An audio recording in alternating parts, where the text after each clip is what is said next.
Hello everybody, welcome back to the HardReset.Info channel. In today's video, I'll show you how to fix Bluetooth pairing issues on your INFINIX Note 30 VIP.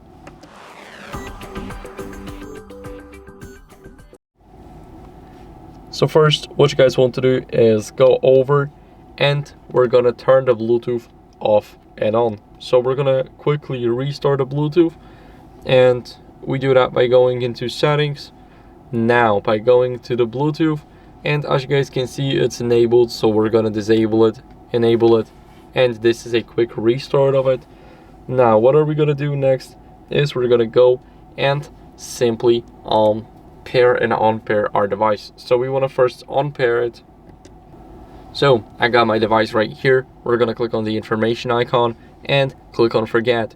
Now we're gonna click forget device, and I am using the latest AirPods 3 Pros, so there's no button. I just double tap the front case in order to pair them, and as you guys can basically see, all I do is just double tap the front case.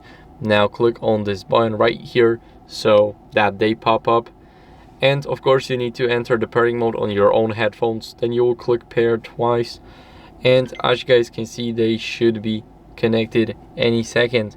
So they're right here, and what you guys want to do next is, if this is confirmed, then that's great, but if it's still not working for you properly, you should scroll down all the way to the system. Now tap on the system update, and here click on online update. So if your software is not up to date, then I would recommend updating it, because it can fix glitches like these. And that's basically it for the video. So I hope it was helpful. If it was, then leave a like, subscription, and a comment, and I'll see you in the next one. Bye.